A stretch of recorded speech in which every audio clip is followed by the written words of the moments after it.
নমস্কার, আমি প্রিয়াঙ্কা দুষ্টু বুকানের আরেকটি নিউ ব্লগে তোমাদের অনেক অনেক স্বাগত আর অনেক অনেক ভালোবাসা। তোমরা কেমন আছো? আশা করছি নিশ্চয়ই খুব ভালো আছো। আমরাও সকলে খুব ভালো আছি। তাহলে চলো আজকের দিনটা শুরু করা যাক। গুড মর্নিং বন্ধুরা। এখন কিন্তু সকালবেলা, আর অনেক সকাল, মোটামুটি বেশ অন্ধকার, দেখতেই পাচ্ছ। 5টাও হয়তো বাজেনি। আর দেখো আমাদের বাড়িতে কিন্তু অনেক লোকজন চলে এসেছে, আর একটা ভ্যানও চলে এসেছে। তার কারণটাও তোমরা জানতে পেরে যাবে একটু বাদেই। তাহলে চলো গুড মর্নিং বলে দিনটি শুরু করা যাক। দেখো ঘরে কিন্তু অন্ধকার এখনও, আর ঘড়িতে সময় এখন 4:50, মানে 5টা বাজতে 10 মিনিট বাকি। বুকানের বাবা 3টের সময় উঠে পড়েছে, কারণ একটু দরকার আছে, সেটাও তোমাদের দেখিয়ে দেবো। আর ওই দেখো নিচে বিছনাটা ফাঁকা, মানে ওর বাবা শুয়েছিল, উঠে গেছে। আর আমি এই 4:50-এর সময় বসিয়ে দিয়েছি 1 বাটি চা করতে বসিয়ে দিয়েছি, লিকার চা করছি। চাটা আমার হয়ে গেছে, এবার এটাকে ঢেকে মানে ছেঁকে নিলাম, ছেঁকে নিয়ে ঢেকে রেখে দিচ্ছি দুটো জায়গায়। ওটাতেও ধরলো না বলে একটা গ্লাসের মধ্যেও রেখে দিলাম। এবার কিন্তু আমি এই দরজাটাকে বন্ধ করে দেবো, যেহেতু বুকান ঘুমাচ্ছে আর আমি উঠে পড়েছি। ভাবলাম একটুখানি মন্দিরের সামনে যাই, গিয়ে একটু মাকে প্রণাম করে আসি, তোমাদেরকেও একটু দেখিয়ে দিলাম। আর রাস্তাটা চলো একটু দেখাই। এখনও কিন্তু স্ট্রিট লাইটটা বন্ধ হয়নি, ওটা তো অটোমেটিক বন্ধ হয়ে যায়, আমাদের কারোর বন্ধ করতে হয় না। আর রাস্তাঘাট একদম ফাঁকা। মর্নিং ওয়াকে যারা যায় তারাও কিন্তু এখনও বেরিয়ে পারেনি, আমরা উঠে পড়েছি। আর কেন উঠেছি দেখতে তো বুঝতেই পেরে গেছো, যে মাছ ধরা হচ্ছে। হ্যাঁ, 3টের থেকে মাছ ধরা হচ্ছে। 3টের সময় ওনারা এসেছেন। ওনারা আগে আমাদের ভেরিতে মাছ ধরে এখন বাড়ির পুকুরগুলোতে মাছ ধরতে এসেছে। এখন সেটাই তোমাদের সাথে একটু শেয়ার করছি। আর মৃণাল বাড়িতে কালকে রাতে ছিল, সেই জন্য সকাল সকাল উঠে গেছে। ওরা দুজনে মিলে এখন ফুল তুলছে, মানে মৃণালও তুলছে, এদিকে মৃণালের দাদাও তুলছে, দুজনে মিলে ফুল তুলছে। আর আমি এদিকে একটুখানি মাছ ধরা দেখছি। এখনও মাছে এই পুকুরে জালটাকে নামায়নি, তার জন্যই কিন্তু আমি দেখছি। আর ওরা ফুল তুলছে। আর এত পরিমাণে জঙ্গল হয়েছে, এগুলোতে এখন আবার বিষ তেল দিতে হবে, দিয়ে এগুলোকে পরিষ্কার করতে হবে। দেখো মনে হচ্ছে কোনো দিনও পরিষ্কার করা হয় না। আর এই দিকে দেখো সকালবেলায় কিন্তু আমার একটা প্রাপ্তিযোগ ঘটেছে। সেটা হলো আমাদের গাছের একটা বেগুন হয়েছে, হুট করে দেখতে পেলাম যে এরপরে থাকলে তো মানে বুড়ো হয়ে যাবে বেগুনটা, সেই জন্য তুলে নিয়েছি। একদম কচি রয়েছে বেগুনটা, একদম পারফেক্ট সময়ে তোলা হয়েছে। পরবর্তীতে আমি কিন্তু কেটেছিলাম বেগুনটা, আর যদি 2-1 দিন থাকতো পোকা লেগে যেত। ওর ভেতরেও একটু ছোট্ট একটা পোকা হয়েছে, তবু তাতে কোনো অসুবিধা হয়নি। আর ওই দেখো করবী ফুল তুলছে। আর এই ফুলগুলো কিন্তু নানান রঙের হয়ে থাকে। আমাদের বাড়িতে হলুদটা নেই, সাদাটা আছে, মানে ঘিয়েটা আছে। আর দেখো অলরেডি কিন্তু জাল ওরা নামিয়ে দিয়েছে। এবার সেই ওরা জাল তো নামাতে নামাতে এদিকে আমাদের বৃহস্পতিবার যেহেতু অনেক রকম দুব্ব, তুলসী, বেলপাতা অনেক কিছু তুলতে হয়, আমের পল্লব, সেই সমস্ত কিন্তু সব তুলে টুলে একদম পুজোর ফুল একদম রেডি। আর এখন 5টা 10-15 মতন বাজে। আর ওইদিকে দেখো সব জিনিসপত্র নিয়ে, জাল নিয়ে পুকুরে কিন্তু অনেকে মিলে নেমে গেছে। আর তোমাদের তো এই জিনিসটা আমি অনেকবার শেয়ার করেছি। আর এই যে পুকুরটার মধ্যে এই যে শ্যাওলাগুলো দেখছো, ওগুলো কিন্তু মাছের খাবার দেওয়ার ফলে এগুলো হয়েছে। এতে কিন্তু খুবই একটা বাজে শ্যাওলা, মাছও মরে যেতে পারে। তবে এই মাছটা আজকে টান দিয়ে দিল, এরপরে কিন্তু ওতে কি তুতে না কি দিয়ে দেবে, দিলে কিন্তু এই শ্যাওলাগুলো সব মরে যাবে। আর ওই দেখো অনেকটাই টেনে একদম কাছে চলে এসেছে। এরপরে কিন্তু মাছ আবার বাজারে যাবে, কিছু মাছ বাজারে তুলে দেওয়া হচ্ছে। সেই জন্যই কিন্তু সব কিছুর সাথে সব পুকুরগুলো, মানে মোটামুটি 3টে পুকুরে আজকে জাল টানা হচ্ছে। দেখো শ্যাওলাগুলো বের করে দিচ্ছে, নইলে না মাছ ওই জালের মধ্যেও মরে যেতে পারে। সেই কারণেই ওনারা বলছেন যে এগুলো কিন্তু বের করে দিতে হবে। আর বারবার কিন্তু ওইগুলোই পরিষ্কার করছে, নইলে ওই দেখো কত বড় একটা মাছ মানে একদম জালের থেকে বেরিয়ে গেল। সব মাছ যদিও পুকুরে যাবে না, সেই মানে বাজারে যাবে না, সেই জন্য হাত বাছাই হচ্ছে মাছ এখন হাত বাছাই হবে। যেইগুলো যাবে সেগুলোকে হাঁড়িতে দেবে, বাদবাকি সব কিন্তু পুকুরে ছেড়ে দেবে। আর এইগুলো সাধারণত কিন্তু একদম মোটা টাইপের শ্যাওলা, এই শ্যাওলাগুলো কিন্তু কোনো রকম মাছে খায়ও না। সেই জন্য খুব মাছের পক্ষেও অসুবিধাজনক এবং পুকুরে থাকলেও অসুবিধাজনক।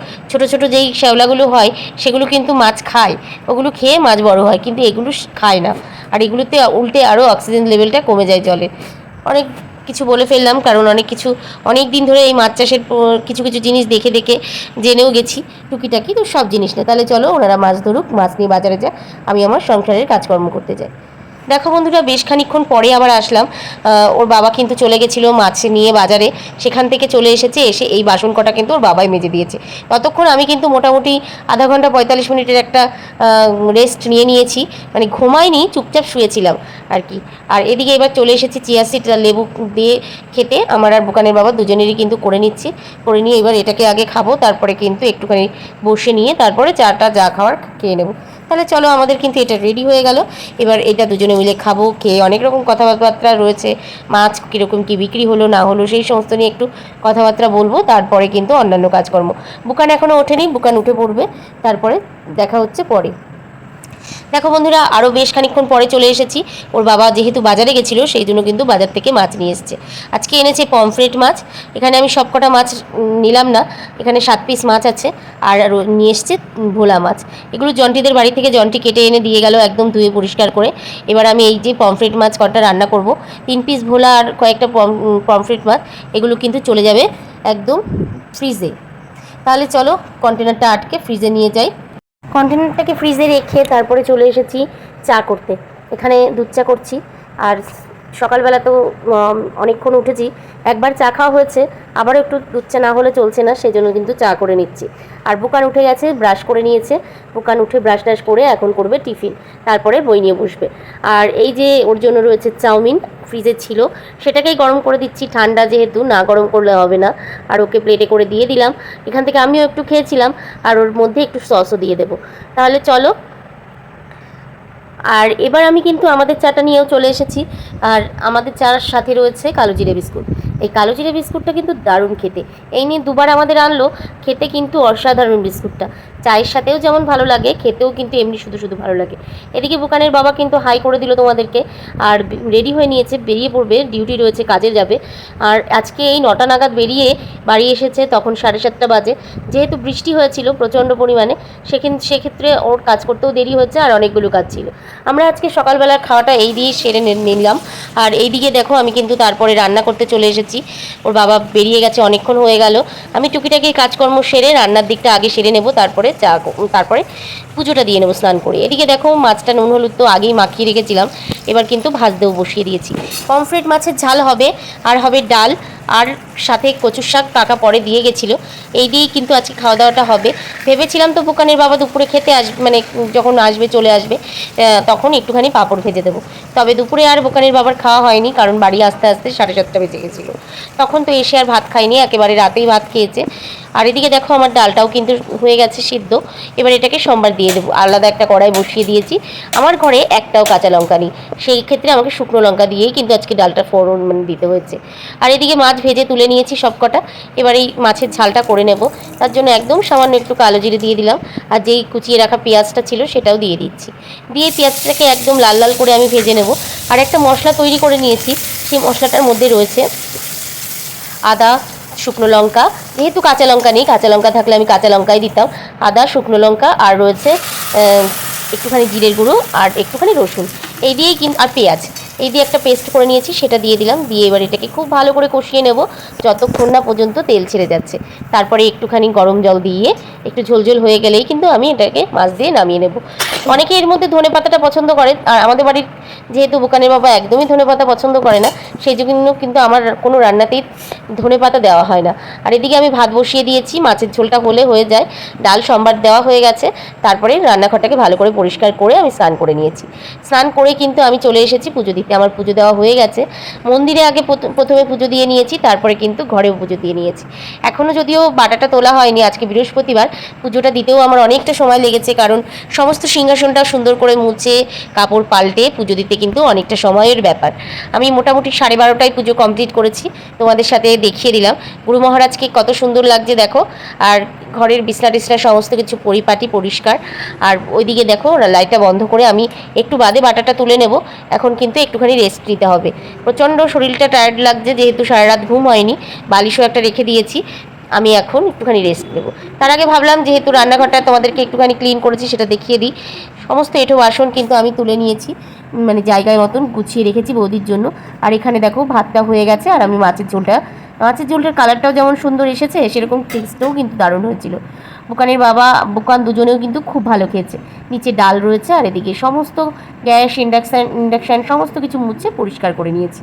আর এবার দেখো, তারপরে ভেবেছিলাম রেস্ট নেব, রেস্ট কিন্তু আমার নেওয়া হলো না, কারণ শুরু হয়ে গেছে বাইরে বেশ একটু হাওয়া দেওয়া, আর মেঘ করে এসেছে। ক্যামেরায় বোঝা যাচ্ছে না, মনে হচ্ছে অনেক আলো আছে, কিন্তু না, একদমই কিন্তু অন্ধকার করে এসেছিল।